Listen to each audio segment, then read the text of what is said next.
ಸ್ನೇಹಿತರೆ ನಮಸ್ಕಾರ. ಯೂಶ್ವಲಿ ಮಂಡಿ ನೋವು ಗ್ರೇಡ್ 3 ಗ್ರೇಡ್ 4 ಆಸ್ಟಿಯೋಆರ್ಥರೈಟಿಸ್ ಅಂತ ಹೋಗುವಾಗ ಫಸ್ಟು ವೆಯ್ಟ್ ಲಾಸ್ ಮಾಡಿ, ಎಸ್ಪೆಷಲಿ 130-140 kg ಇದ್ರಂತೂ ಫಸ್ಟ್ ವೆಯ್ಟ್ ಲಾಸ್ ಮಾಡಲೇಬೇಕು. ಇಲ್ಲ ಅಂತಂದರೆ ಅದು ಮಂಡಿನ ವಾಸಿನೇ ಆಗಲ್ಲ ಅಂತ ಹೇಳ್ತಾರೆ. ಸೊ ಇಲ್ಲ ಅಂತಂದರೆ ಅದಕ್ಕೆ ಬೇರೆ ಬೇರೆ ಯಾವುದಾದ್ರೂ ಸೊಲ್ಯೂಷನ್ಸು ಫೋಕಸ್ ಮಾಡಬೇಕಾದಂಥ ಸ್ಥಿತಿ ಇರುತ್ತೆ.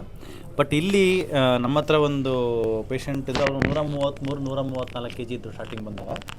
ಅವ್ರಿಗೆ ಮಂಡಿ ನೋವು ಕೂಡ ಸಿವಿಯರ್ ಗ್ರೇಡಲ್ಲೇ ಇತ್ತು. ಅವರು ಕೂಡ ಎಲ್ಲ ಸೊಲ್ಯೂಷನ್ಸು ಹೇಳಿದರು. ಬಟ್ ಅವರು ಬೇಡ ಅಂತ ಹೇಳಿ ವಿತೌಟ್ ಸರ್ಜರಿ ನಾನು ಕ್ಯೂರ್ ಮಾಡ್ಕೋಬೇಕಂತ, ವಾಸಿ ಮಾಡ್ಕೋಬೇಕಂತ ಇಲ್ಲಿ ಬಂದಿದ್ದರು.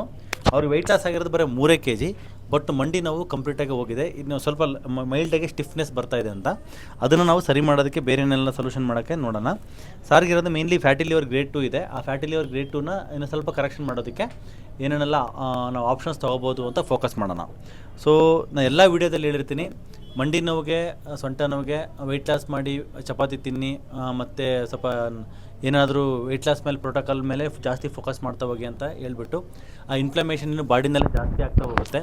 ಆ ಇನ್ಫ್ಲಮೇಷನ್ನ ಫಸ್ಟ್ ಡೇಯಿಂದ ನಾವು ಕಡಿಮೆ ಮಾಡ್ತಾ ಬಂದರೆ ಅದರಿಂದ ಮಂಡಿ ನೋವು ಹೋಗುತ್ತೆ. ವೆಯ್ಟ್ ಲಾಸು ಕೂಡ ಅದು second benefit. Weight loss first ಬಂದು ನಾವು ಮಾಡ್ತಕ್ಕಂಥ ಇನ್ಫ್ಲಮೇಷನ್ ಇನ್ಫ್ಲಮೇಷನ್ ಅವಾಯ್ಡ್ ಮಾಡ್ತಕ್ಕಂಥ ಡಯಟ್ನ ಫಾಲೋ ಮಾಡೋದ್ರಿಂದ ಫಸ್ಟ್ ಪೇಯ್ನ್ ಕಡಿಮೆ ಆಗುತ್ತೆ. ಅದ್ರ ಜೊತೆಗೆ ವೆಯ್ಟ್ ಲಾಸು ಆಗುತ್ತೆ. ಯಾಕಂದರೆ ಇನ್ಫ್ಲಮೇಷನ್ ಕಡಿಮೆ ಆಗ ಫ್ಯಾಟಿ ಲಿವರ್ ಕೂಡ ನಾರ್ಮಲ್ ಆಗುತ್ತೆ. ಆಗ ವೆಯ್ಟ್ ಲಾಸ್ ಕೂಡ ಮೆಟಬಾಲಿಸಮ್ ಬೂಸ್ಟ್ ಆಗಿ ವೆಯ್ಟ್ ಲಾಸ್ ಕೂಡ ಆಗುತ್ತೆ.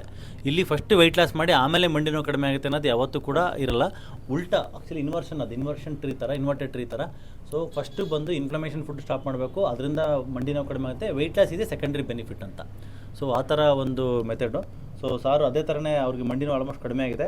ಸೊ ಹಾಗಾಗಿ ನಿಮಗೆ ಮಂಡಿ ನೋವು ಇತ್ತು ಅಂತಂದರೆ ಫಸ್ಟ್ ಚಪಾತಿ ತಿಂದು ವೆಯ್ಟ್ ಲಾಸ್ ಆಗಿ ಆಮೇಲೆ ನಾನು ಮಂಡಿ ನೋವು ಕಡಿಮೆ ಮಾಡ್ಕೊತೀನಿ ಅಂತಂದರೆ ಅದು ತಪ್ಪಾಗುತ್ತೆ. ಆ ಥರ ಮಾಡೋ ಅವಶ್ಯಕತೆ ಇಲ್ಲ ಅಂತ ಹೇಳಿ ಈ ಮಾತು ಮುಗಿಸ್ತೀನಿ. Thank you.